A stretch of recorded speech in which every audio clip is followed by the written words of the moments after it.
लेकिन हम और आप उसकी तरफ जाते नहीं हैं, हम और आप नहीं जलते। नमाज पढ़ने जाएंगे जुमा के दिन, इतनी हड़बड़ी में भागेंगे कि दूसरे की चप्पल और दूसरे का जूता पहन के आ जाएंगे। एक हफ्ता तक पता नहीं चलेगा कि ये माल दूसरे का है। क्या अरे मुसलमान है भाई? क्या मुसलमान? ऐसी बात नहीं कि आप मोहब्बत नहीं करते हो, जरूरत से ज्यादा प्यार करते हो, लेकिन बाप से नहीं, माँ से नहीं। हम तो मुंह फट आदमी एकदम मुंह पे बोलते हैं, लड़कियों से भी नहीं, बीवी से भी नहीं। आपकी मोहब्बत मोबाइल से। हम लोग तो सफर करते हैं ना, जनरल बोगी में सफर करने वाला, जब उसका मोबाइल डिस्चार्ज हो जाएगा ऐसे घूमता है ट्रेन में चार्ज करने के लिए, कहाँ चार्ज करे, कहाँ चार्ज करे। काश कभी बाप की तकलीफ पर ऐसा तू रोया होता, माँ के दर्द पे ऐसा तड़पा होता, बहन बेटियों की तकलीफ पर ऐसा तड़पा होता, तो तेरी जिंदगी का नक्शा बदल गया, तेरी जिंदगी का नक्शा बदल गया। कहां से कहां जा रही है दुनिया। खाकर भी हमारा पेट नहीं भरता। इधर देखो मेरी तरफ, मैं अब अपने रंग छोड़ रहा हूं, मेरी तरफ आओ, देखो मेरी तरफ। शादी ब्याह के पिंडालों में हजरत यहां तक खा लेगा आधी प्लेट पुलाव बिरयानी, छोड़ के बोलेगा ठीक नहीं हुआ। मगर उठा सोशल मीडिया, ईद का दिन है, ए लड़का ईद का दिन है, 7 बरस की लड़की है, 5 बरस की उसकी बहन है, बदन पे बम से जो हमले हुए हैं पट्टियां बंधी, जख्म रिस रहे हैं। वो बच्चा वो बच्ची बमों में गिरने वाले मकान के पत्थर को लेकर जबान से चाट रहे। ईद के दिन फलस्तीन के बच्चे चाट रहे। इस्राएली मीडिया उसका फोटो बना रहा है। वो बच्चे मुस्कुरा कर कहते हैं फोटो लो लो लो लो फोटो। इस्राएली मीडिया ने पूछा कि इतने खुशी से क्यों फोटो दे रहे हो, आज ईद का दिन है, सारी दुनिया के लोग खुशियां मना रहे हैं, क्या पत्थर चाटने से तेरा पेट भर जाएगा? तो 7 बरस के बेटे ने और 5 बरस की बेटी ने इस्लाम का झंडा बुलंद कर दिया। मीडिया वालों, पेट भरे न भरे मगर मेरे मुस्तफा की सुन्नत का सवाब तो मिल जाएगा।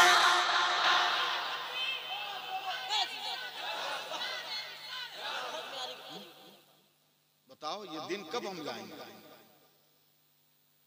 ये वक्त हमें कब मैसर आएगा, किस दिन मैसर आएगा, किस दिन मैसर आएगा? किसी और करबला के इंतजार में।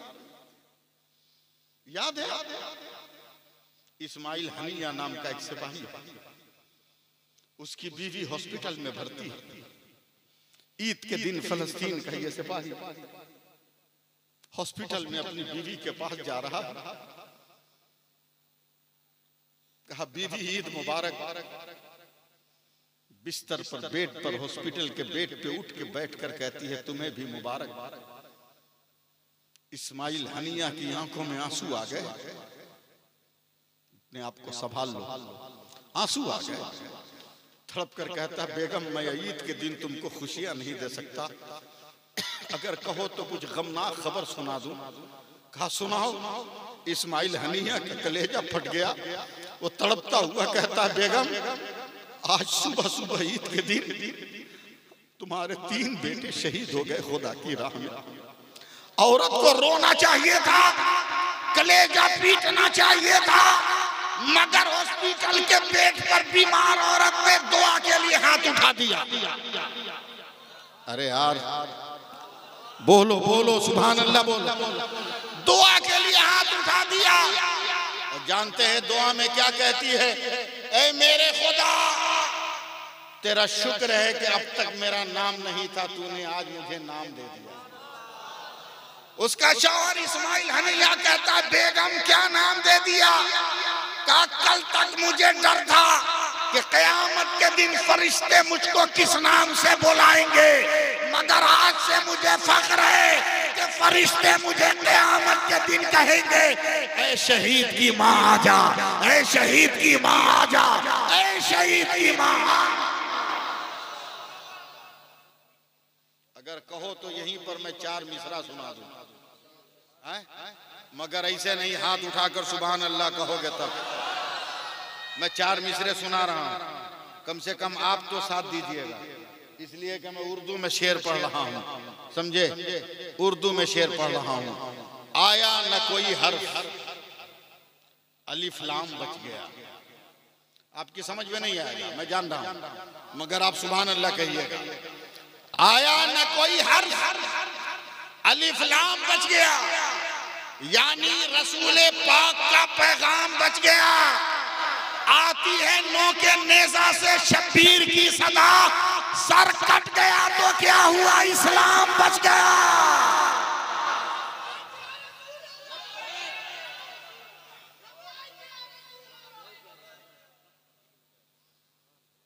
सर कट गया तो क्या हुआ, इस्लाम बच गया। इसलिए नमाज पढ़िए, नमाज पढ़िए, औरतों को पढ़वाइए, औरतों को मारिए मत, औरतों को मारिए मत, औरतों को समझाइए, पीटिए मत, उनको मारना मना है, उनको मारना मना है। आप अपने हाथ को मारिएगा क्या? अरे मुंह में ज़बान है तो बोलो ना, मारिएगा? अपने मुंह पे तमाचा मारिएगा अपने से, बोलिए। फिर बीवी को काहे मारोगे? वो अलग से है क्या? तुम समझे ही नहीं कि बीवी है कौन। किसी की बीवी अलग से नहीं है, उसका बाप अलग है, माँ अलग है, दूसरे गांव की रहती अलग बात है, मगर है तुम्हारा मालूम। जब बुलाया है मुझ जैसे आदमी को तो ठीक से कान खोलकर सुनो ना, ये बाहर का नहीं है। ये देखिए, देख यहां से गिनना शुरू कर। अंदर गोश्त के जो क्या बोलते हैं इसको, हड्डी, हड्डी को क्या बोलते हैं इसको? कौन हड्डी? सीना का हड्डी, पसली का हड्डी, क्या बोलते हैं? गिनो इसको। ये दाहिना तरफ एक ठो ज्यादा है, बायां तरफ एक ठो कम है। दायां तरफ ज्यादा है, बायां तरफ कम है। ये कम कहां गई? उलमाए मुफस्सिरीन कहते हैं ये बाएं की जो हड्डी तुम्हारे बदन से निकली है, इसी हड्डी से तुम्हारी बीवी बनाई गई है, इसी हड्डी से तुम्हारी बीवी बनाई गई। अब जब अपने गाल पे हाथ नहीं मारोगे, अपने मुंह पे अपना तमाचा नहीं मारोगे, अपने हाथ पे अपना तमाचा नहीं मारोगे, तो अपने पेट की हड्डी पे घूसा कैसे मारोगे? तुम घूसा कैसे मारोगे? लेकिन बीवी को भी बीवी बन के रहना होगा, बीवी को भी बीवी बन के रहना होगा। खाना निकाल दो, जाइए निकाल के खा लीजिए। गरम है का फ्रिज में है, चूल्हा जला के गरम कर लीजिए। का कपड़ा साफ है का तुम्हारा हाथ में घाव हुआ है, तू नहीं सो सकता है। ये बीवी का काम नहीं है, ये बीवी का काम नहीं है। सुनो हदीस पाक, मेरे नबी फरमाते हैं कि शौहर किसी औरत का कहीं काम से आया, काम करके आया, कान खोलकर सुनिएगा, थका हुआ आके बिस्तर पे सो गया, बीवी कुछ बोली नहीं, शौहर भी कुछ नहीं बोला। समझिएगा मैं क्या कह रहा हूं। धीरे से आकर बीवी ने उसका पांव पकड़ के दबाना शुरू किया, न ये बोला ना वो बोला, दबाना शुरू किया। मेरे नबी कहते हैं कि जो औरत ऐसा करती है, ऐसा गवाह हो जाओ कि मैं खुद उसे अपने साथ जन्नत में लेकर जाऊंगा। बोलो सुभान अल्लाह। लेकिन क्या कीजिएगा, ये बीवी बीवी है ना, चाहे जिसकी बीवी हो, सुपर फास्ट, सुपर फास्ट। आपको तैयार होना हो ससुराल जाने के लिए, 5 मिनट में तैयार होकर मोटरसाइकिल पे बैठ जाओगे। इस औरत को बोलो कम से कम 2 घंटा लगेगा इसको तैयार होने में। और डांट दो के कहा इतना टाइम लगा रही हो, तो जवाब भी मुंह पे देती है, चुप। बोला काहे? बोला मैगी और बिरयानी में फर्क नहीं है। मैगी झटपट बन जाती है, बिरयानी को पहले दम पे चढ़ाना पड़ता है, तब उसका दम निकलता है। क्या मेरी मस्जिद में हजरत ज़ोहर के वक्त में एक औरत ने, एक नमाजी ने कहा, हजरत एक औरत मस्जिद के गेट पे बहुत रो रही है, वो कहती है आप ही से मिलेगी, 2 मिनट बर्दाश्त करो, आप ही से मिलेगी। मैं गया, कहा क्या बात है? बोला हजरत कोई ताबीज हो तो दीजिए, 1 महीना से शौहर घर में खाना खर्चा नहीं दे रहा है, खाना खर्चा नहीं दे रहा। हमने कहा अगर ताबीज से बढ़िया आइटम दे दें तो?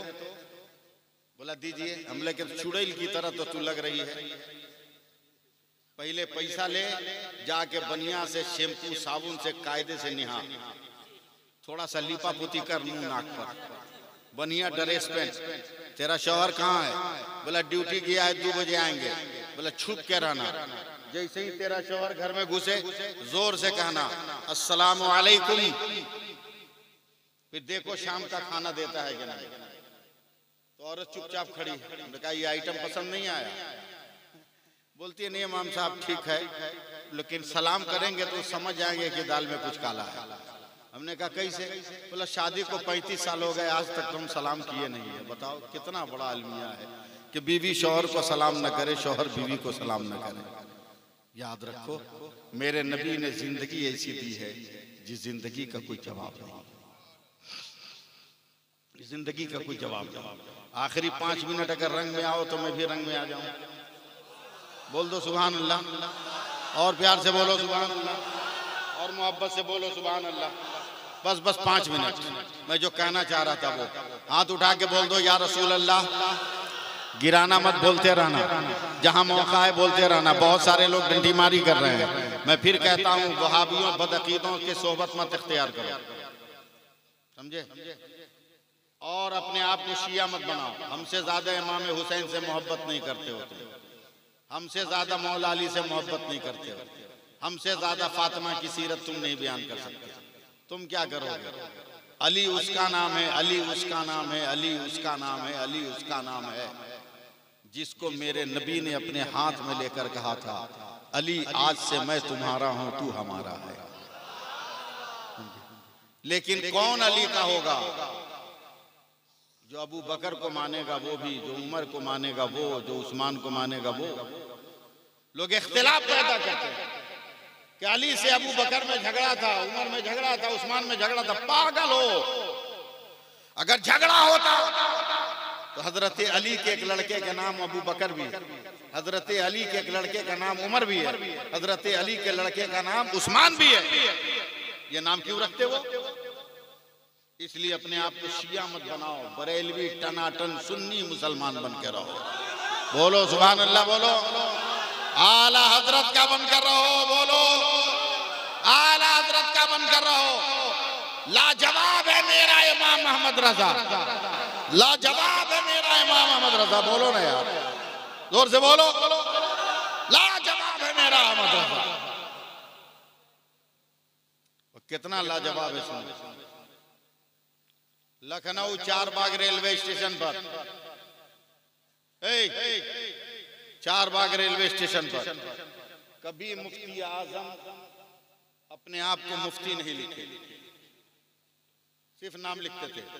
नहीं सुनोगे आप लोग, सुनोगे? कभी अकेले भी नहीं चलते थे। तकरीर सुनते होंगे तब मजा आएगा, तो नहीं आएगा। आज हुजूर मुफ्ती आजम अकेले चले। जाओ जल्दी जाओ।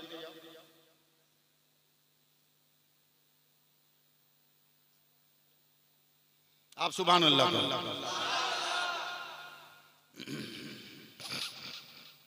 अकेले मुफ्ती आजम। छोड़ो ये तकरीर बाद में सुन लो।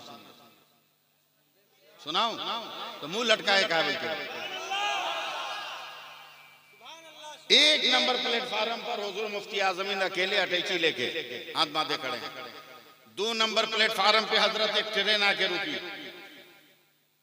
पूरी ट्रेन से तबलीगी जमात वाले उतरे। कि कितना बड़ा हुस्न इत्तेफाक था कि एक नंबर वाला एक नंबर पे, दो नंबर वाला दो नंबर पे, और उसमें 3 आदमी बहुत पढ़ा लिखा था, तीनों मुफ्ती था, और तीनों डेंजर आदमी था। जो 1 नंबर मुफ्ती था, उस शादी करने के बाद जब बीवी का मुंह देखा तो माँ को धक्का मार के भगा दिया। और जो तबलीगी जमात का 2 नंबर मुफ्ती था वो यतीमों का माल खाता था, और जो 3 नंबर मुफ्ती था वो गैर औरतों के साथ रहता था। तीनों छटपटाया, बोला बे बरेली का मुफ्ती अकेले है, लगता है कुछ हो गया, चल उसको फंसा दे। तबलीगी जमात वालों ने कहा अकेले देख के ज्यादा ताव मत खाओ, बरेली वाला है, अकेले भी फंसा सकता है। बोलो ना यार, बोला हम कम हैं क्या? तीनों गुनहगार आए हैं बरेली के परहेजगार के पास। ये सब जुमला हजम तो होगा नहीं, आए बरेली के परहेजगार के पास। लफ्ज सुनिएगा और आशीष कीजिए। हसन रजा साहब, तीनों तबलीगी झुक के बोलता है तुम ही बरेली के मुफ्ती हो? मुफ्ती आजम मुस्कुराया, बोला जबान संभाल के बात कर, मुफ्ती नहीं मुफ्ती आजम बोल रहा हूं, जैसे को तैसा। बोला पढ़े लिखे हो? मुफ्ती आजम ने कहा जरूरत से ज्यादा। का सवाल का जवाब दोगे? कहा मेरे बाप आला हजरत ने पढ़ाया, इसलिए है कि हर सवाल का जवाब दो। बोला एक छोटा सा सवाल है, कहा जितना बड़ा करना है कर। बोला तेरे नबी को इल्म गैब है? इल्म गैब था? अगर आप तकरीर सुनते हैं तो मजा आएगा। हाँ, तेरे नबी को इल्म गैब था? मुफ्ती आजम गुस्से से कांप गया, का कमीना चुप, एकदम जबान बंद करके रहा। इल्म गैब था नहीं, इल्म गैब है, इसलिए कि मेरा नबी था नहीं, मेरा नबी है। जब है तो इल्म गैब है। बोला दलील दो? का नहीं दूंगा, आपका इम्तिहान है, मेरा नहीं। का दलील दो? नहीं दूंगा। दलील दो? नहीं दूंगा। अरे दलील दो? नहीं दूंगा। का बगैर दलील के बात नहीं मानी जाती। का मत मानो, तेरा बाप दादा नहीं माना तो क्या बिगड़ गया? का दलील दो? मैं आपको रेडी कर रहा हूं। का नहीं दूंगा। का दो? का नहीं दूंगा। कुछ देर के बाद मुफ्ती आजम ने आस्तीन चढ़ाना शुरू किया। बोला दलील चाहिए? बोला हाँ। बोला दलील दूंगा मगर मेरी भी शर्त है। बोला क्या?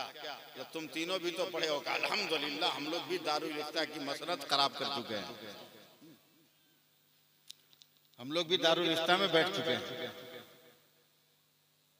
क्या तुम तीनों से एक एक सवाल करूंगा,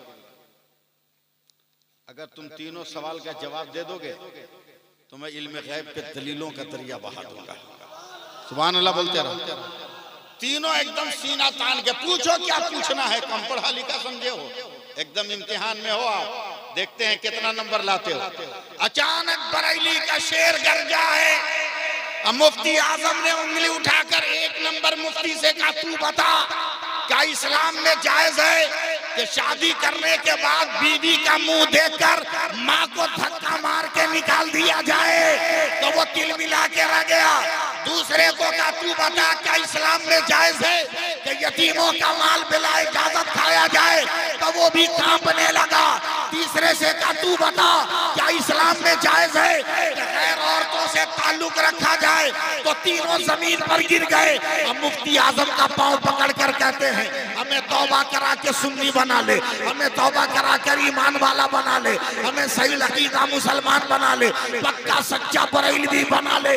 तो मुफ्ती आजम ने कहा इतनी जल्दी क्या है? तो तीनों ने बैक ज़बान कहा आज पता चला कि जब बरेली का मुस्तफा रजा इतना जान रहा है तो खुदा का मुस्तफा कितना जान रहा होगा।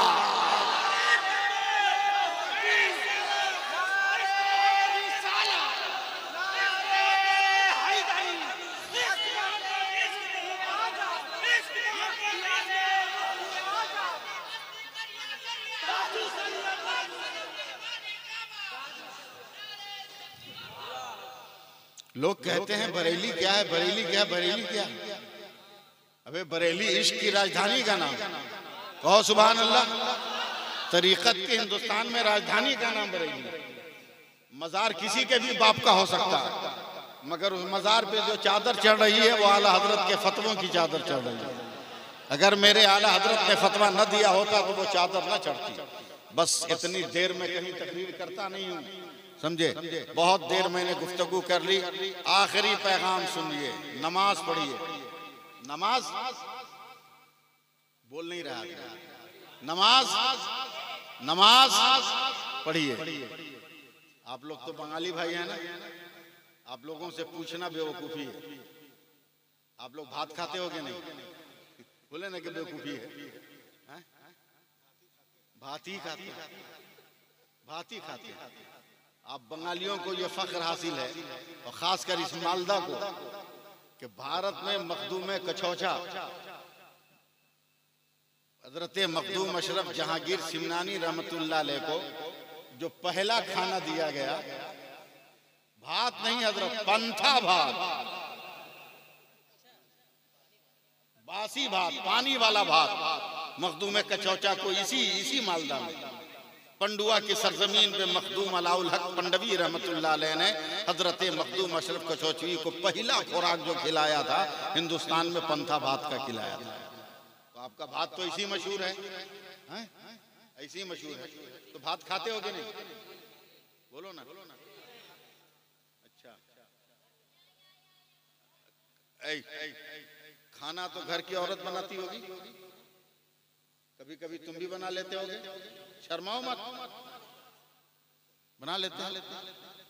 जिस दिन इस औरत को समझ जाओगे ना भात पकाते हुए, कसम खुदा की उस दिन के बाद से इस औरत को तुम 24 मरतबा सलाम करोगे। इतनी बड़ी साइंटिस्ट है हसन रजा साहब, ये इतनी बड़ी साइंटिस्ट है ये, बगैर पढ़े लिखे कि बाप रे बाप, इसका कोई जवाब ही नहीं है। बताओ 10 आदमी का परिवार हो तो कितने चावल का भात बनेगा? अपना हिसाब से मत बोलो।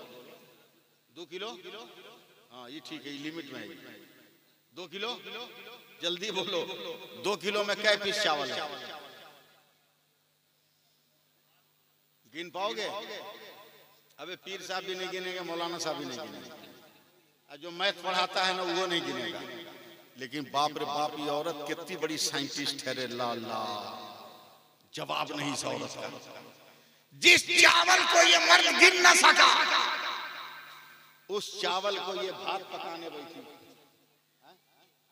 धो धा के पानी जब गर्म हो गया तो इसने डाल दिया हांडी में, और जब पूरा प्रेशर में आ गया, खोलने लगा, हांडी हिलने लगी, ढकना हिलने लगा, तब इस औरत ने चमचा उठाया। इस औरत ने चमचा उठाया, पूरे हांडी के भात को चलाया। देखिएगा मेरी तरफ, चलाने के बाद एक चमचा भात उठाया, और उस एक चम्मच भात में से एक चावल को दबाया। जब दब गया तो कहती है सब हो गया। बाप रे बाप, इतनी बड़ी साइंटिस्ट कि जिस चावल को ये मर्द गिन ना सका था, उन चावलों में से एक को पकड़ के इसने सबको ओके कर दिया। मैंने कहा कौम की पान बेटी हो, ये तालीम तुमने कहां से पाई? तो औरतों ने कहा हजरत ये मेरा कमाल नहीं है, ये तो खुदा की कुदरत का कमाल है। बोला क्या मतलब? अल्लाह ने चावल को ये फितरत दिया है कि एक बन गया होगा तो सब हो गया होगा, एक पक गया होगा तो सब पक गया होगा। क्या यही तो मेरे नबी कहते हैं, नमाजें पढ़ो, नमाजें पढ़ो, नमाजें पढ़ो, नमाजें पढ़ो, नमाजें पढ़ो। कई बजे तक सुभान अल्लाह नहीं कहिएगा आप लोग। नमाजें पढ़ो, नमाजें पढ़ो, नमाजें पढ़ो, नमाजें पढ़ो, इतना पढ़ो कि पढ़ते पढ़ते मर जाओ,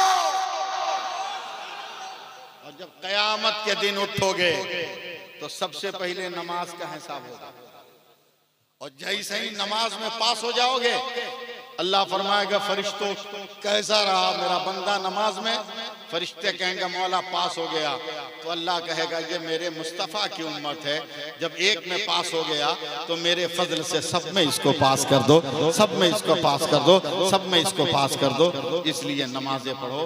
और फिर भी मैं कह के जा रहा हूँ, नहीं समझा के जा रहा हूँ, ये 2024 का इलेक्शन फैसला कुन इलेक्शन। मैं नहीं कहता किसको वोट देना, ये नहीं कहता मैं, लेकिन ये कह रहा हूं पूरे हिंदुस्तान में मुसलमानों को कि जिसको भी दो एक तरफा दो, जिसको भी दो एक तरफ दो। ये नहीं कि दो आदमी उसको, दो आदमी उसको, दो आदमी उसको, अपने वोट को मत बांटो।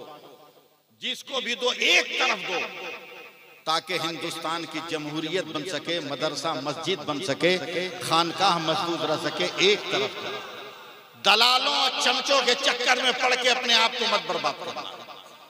ये तुम्हारे पास वो कौम हाथ जोड़ने आ रही है, हाथ जोड़कर वो कौम, वो लोग तुमको सलाम कर रहे हैं जिनका पांव तुमने 5 साल पकड़ा तो तेरा गला वो दबा रहे थे।